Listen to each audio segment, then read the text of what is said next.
Disclosure is dead.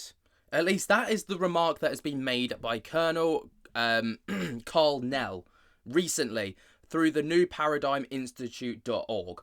This is absolutely huge, and obviously when it comes from someone like this, you tend to prick your ears up and listen. Before we get into the video though, be sure to drop a like and subscribe because I'm trying to keep you up to date as best I can with everything UAP related. Now, Karl Nell is a very well accredited man when it comes to the UAP topic, to disclosure, to trying to deliver the news and, disclosure to the greater and grander public. So, I mean, Karl Nell has come out in the past to state some very interesting things. So, about a year ago, a video dropped over on the Salt YouTube channel, right? Where Karl Nell was talking directly to a Q&A kind of board, and he stated he has zero doubt when it comes to non-human intelligence on Earth. So obviously we're going from that, right? So where he's making kind of claims like this, and he has maintained those claims, to then stating that disclosure is dead.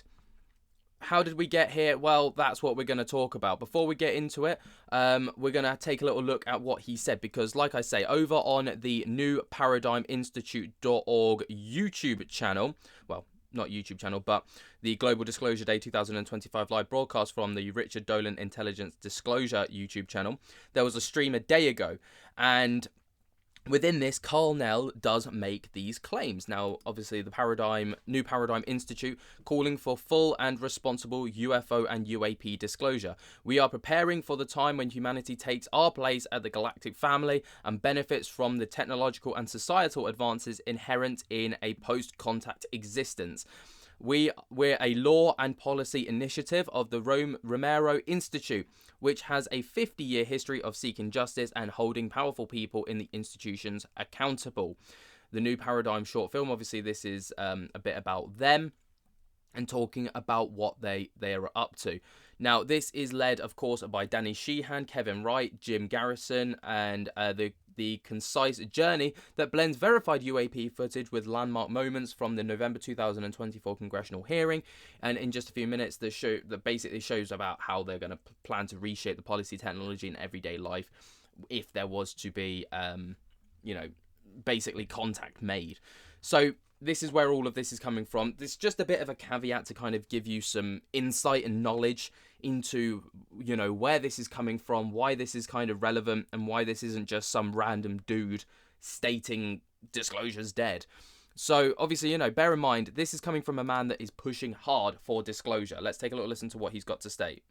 What I've got is that this recent cycle of disclosure that we might say started in 2017 with the Navy videos and Lou Elizondo coming out and as a whistleblower making various assertions, that cycle of disclosure is effectively ended with the failure to pass the UAP Disclosure Act, and with sort of the fourth or third in the series of hearings on the topic that I think increasingly have moved the needle less and less. And so in some sense, it seems like the people that have been at the forefront of this recent cycle have said what they've had to say. It's starting to become stale in the sense of being repetitive.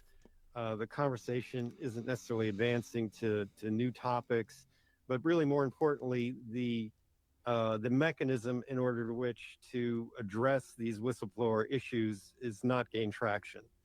And, particularly to kind of maybe amplify upon that, I think the essence of that Schumer-Rounds amendment was to create a management structure that you could argue perhaps mirrored the original process that was maybe put in place by Truman and Eisenhower to manage this topic, but to do it in a manner that was assured to have proper congressional oversight and proper transparency and accountability to elected officials, which had ceased to pertain at some point in the past. And so essentially by not passing this, Congress has written themselves out of any type of way forward, and without a control group to manage the policy aspect, then the government's really not going to be in a position to deal with ramification of any released material. And so increasing whistleblowers, increasing attention is going to force the government into a reactive mode and really a hunker down mode. So my view is that this cycle essentially has ended, and we should take stock of what worked and what didn't work to think about maybe a new way forward. So that's sort of my view on the current state of play.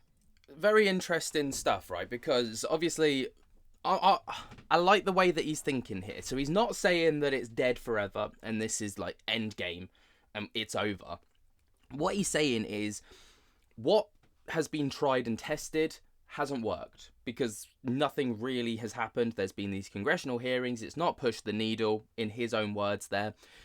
And every time there's one of these, it pushes the needle less and less. Obviously, the David Grush congressional hearing back in 2023 massively pushed the needle with regards to people wanting disclosure, because it was pretty insane how big of a response that one got. But then after that, it was just kind of like everyone after that was just kind of more of the same, and the needle got pushed less and less. And what he's basically saying here is, if you keep putting this kind of pressure and force onto government, what they're going to do is they're going to lock it down, they're going to hold down tight, and they're going to go into a reactive mode. And that's when bad things may potentially come back to bite you in the arse. It's a fair point to make, and what he's essentially also saying is, like he said at the end, look back at what's happened since 2017, which is when he said this kind of really started with the with the videos that came out, and then see what has and hasn't worked, and see what new tactics can be used. I mean, completely fair. Completely fair. So I think a lot of people, myself included, when I first saw that response disclosure is dead, it was like, oh, like, you know, even the people from the you know, the paradigm of Institute of UAP disclosure is literally like kind of given up on it. No, he's not given up. What he's saying is that there's better ways to do this, and what needs to happen now is we need to find new ways of pushing pressure onto government, because what's working right now isn't the most effective way to do it. It may be working, it may be minor steps to a bigger goal, but it's not having the greater impact that everyone had hoped. Does that mean, personally, in my opinion, like, well, I'm not going to share my opinion, but does that mean that the UAP disclosure and the congressional hearing should stop? No. Should that mean that, you know, whistleblowers should stop coming forward? No. Does that mean that it's making a great impact? Also, no. So I guess the question is, what else could possibly be done to move the needle, to make these questions harder hitting, to bring into the fold government, to try and, you know, almost entice government into making it something that they want to disclose? Because up until right now, they've been obviously very reluctant to do so. A lot of questions, not a lot of answers. It's very difficult. And I like the pragmatic thinking. But what do you guys think ultimately? Because I think it's well and good me kind of saying what Karl said, reiterating it, and kind of clarifying what he means. But does it necessarily mean that disclosure right now is dead? Or is it just that it's in a bit of a stalemate? Stalemate and death are two very different things, because obviously stalemates can be revived with just sometimes it just takes a gentle nudge.